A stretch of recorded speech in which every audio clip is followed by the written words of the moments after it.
ভাই আপনাদের এই গ্রামে মসজিদ কয়টা? মসজিদ কয়টা? 5টা মসজিদ, 5টা খুতবা হয়, কথা ঠিক কিনা? আচ্ছা, এই খুতবার একটা আয়াত আমি পড়েছি যে 3টা হুকুম মানা লাগবে আল্লাহর, আর 4টা বাদ দেওয়া লাগবে। আর একটাও বাংলাদেশে ফুলফিল হচ্ছে না। খালি মৌলবি খুতবা পড়ে আর কালিয়া বাড়িতে ঘুম পারে, একটা কাম মসজিদ হয় না। কথা বলে রে, আমি 47 বছর ইমামতি করছি, একটা মসজিদের মুতাল্লিক ভালো বানাবার পারিনি। কথা কনে পারে মুতাল্লিকদের কি অসুবিধা হয়? কোরআনের কথা আমার থেকে ওই বেশি বোঝে। যখনই আল্লাহর আইনের কথা কয় তখনই মুতাল্লি আগে থেকে কয়। তখন আমি তাকে দেখি মুতাল্লির গলা, কে ভাই কি যখন মানুষের মধ্যে কথাগুলো ঠাইছে ধরবি তো মুক্তাদিরা, তখন চোখ দিয়ে কয় হুজুর মানে কি করছেন? আরে বা বাংলাদেশের মোটটা ইমাম, মোতাল্লি, মসজিদ কমিটি, সভা কমিটি, মাঠ কমিটি, হাট কমিটি, বাজার কমিটি, সিএনজি কমিটি সকলের কাছে জিম্মি। যাই যখন ক্ষমতার যায় তাই মসজিদের সভাপতি, হাটের সভাপতি, স্ট্যান্ডের সভাপতি, সিএনজির সভাপতি, এই গরুর হাটের সভাপতি, তার রেজিস্ট্রি অফিসের সভাপতি, মোট সভাপতি লিখতে লিখতে যখন পথ ফুরে দেয় তখন ওর ঠিক না রাখতে লাগে, কয় তুই পায়খানার সভাপতি। কত কথা কারণ পায়খানার সভাপতি হবি মেতর, ওই বোর্ডে থেকে টাকা তুলবি, তোর এত টাকা তোলার লোককে। এখন আর একটা হাদিসের কথা শুনলে আশ্চর্য হয়ে যাবেন, কেন ইসলাম দরকার, কেন কোরআনের শাসন দরকার, কেন কোরআনের রাজত্ব দরকার।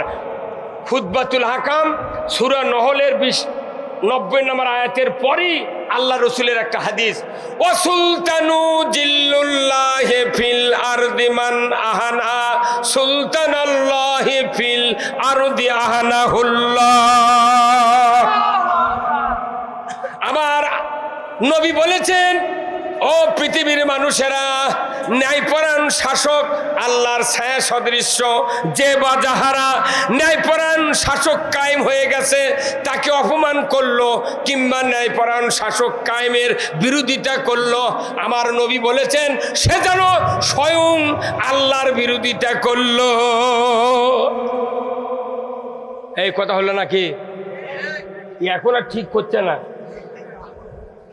যারা ন্যায়পরায়ণ শাসক কায়েমের বিরোধিতা করবে, এদের বিরোধিতা কার সাথে করা হলো? আল্লাহর সাথে বিরোধিতা করে ফেরাউন বাঁচিছে। ফেরাউন কিয়ামত পর্যন্ত কথা কবি কি মরদ আল্লাহ পৃথিবী পাঠাতে রে, 5,500 বছর পর সুটকি ফেরাউন হাসিয়া দাঁত বার করছে। আবার 3 দিন হলে করছে তোর নাম কি? করছে আমার নাম ফেরাউন। তোর এই অবস্থা কে? করছে আমি জালিম আসুন। তোক সুটকি করে রাখলো কে? মাটি দিল না কে? করছে এটা জালিম করুক শিক্ষা দেওয়ার জন্য আমাকে ইনকে করে থোক। আল্লাহু আকবার। নমরুদ জুতা পিটা মারিছে কে? সে আল্লাহ এখনো আছে ময়না, সে আল্লাহ কোনো বাটাম ফাটাবি। এইবার আল্লাহ পৃথিবীতে তার কুদরতি হাত দিয়ে পৃথিবীর মানুষের আর এই দুঃখ দুর্দশা আল্লাহ দেখবেন না। আগামী দিনে বাংলাদেশে কোরআনের রাষ্ট্র ইনশাল্লাহ কায়েম হবেই হবেই হবে। কারা কারা চান দুহাত তুলে আল্লাহকে দেখা। নারায়ে তাকবীর, নারায়ে তাকবীর। আল কোরআনের আলো, আল কোরআনের আলো, কোরআন হাদিস যেখানে, আলিম উলামা যেখানে, পীর বুজুর্গ যেখানে, দুনিয়ার মুসলিম, বাংলার মুসলিম, জয়পুরহাটের মুসলিম, কালায়ের মুসলিম, বেগুন গ্রামের মুসলিম, আব্দুর রহমান হাজী সাহেবের গ্রামের মুসলমান, লিল্লাহে তাকবীর।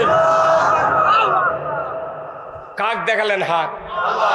এই কয়টা হাত যদি আপনারা ঠিক করে পারেন, এই কালায় আর ক্ষেতলাল দখল হয়ে যাবে। এই কথা কোন টাকা?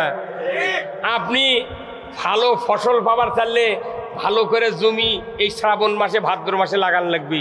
আপনি জমি না লাগে বড় কাশিলে যে আগুন মাসে ধান কাটবে ধান, ওই কাশিতে আপনার গলা কাটবি মানুষ। তুই ভেমো লাগাসনি, কার ধান কাটবে কতক্ষণ বাটাম ফাটাবি কতক্ষণ। এই জন্য আসুন, আমরা বাংলাদেশে ইসলাম কায়েম করতে চাই, কারো বিরুদ্ধে কথা বলবো না। ইসলাম হলো আল্লাহর, আমাদের জন্য উনি পাঠাইছেন। এই ইসলাম কায়েম করলে সুদ হারাম হবে, পর্দা ফরজ হবে, নামাজ কায়েম হবে, জাকাত চালু হবে। কতক্ষণ টাকা যখনই সরকার ক্ষমতায় যাবে ইসলামী সরকার, প্রথম কাজ হবে খাদ্য, বস্ত্র, চিকিৎসা, শিক্ষা, বাসস্থান, এই 5টা মৌলিক চাহিদা আল্লাহ তাআলার হুকুমে দেশে কায়েম করা হবে। এই 5টা অধিকার যখন কায়েম হবে, দেশে চুরি হবে না, নামাজ কাজা কেউ করবে না। কোন ভয় আছে? এই দুর্গণ ভয় আছে? আমাদেরকে হুমকি দেওয়া হয়, হুমকির দিন শেষ। এখন একটাই স্লোগান, আমরা সবাই ভাই ভাই, আগামী দিনে ইসলাম চাই। হ্যাঁ কথা কোন না, আমরা সবাই আগামী দিনে কেন ইসলাম চাবেন শোনেন। আমি ভাইকে দেব, ভাই এখানে আসলেন, আমি অল্পক্ষণের মধ্যে শেষ করে দেবো ইনশাআল্লাহ। বসেন, কথা শোনেন, কথা শোনেন। ইসলাম কেন কায়েম করব? আমি বলেছি ইবাদত কবুল হওয়ার স্বার্থে, কথা ঠিক কিনা? অটল যেন থাকতে পারি আল কোরআনের পথে, ধৈর্য নিয়ে চলতে পারি দিন কায়েমের পথে। ধরে বলুন ঠিক কিনা?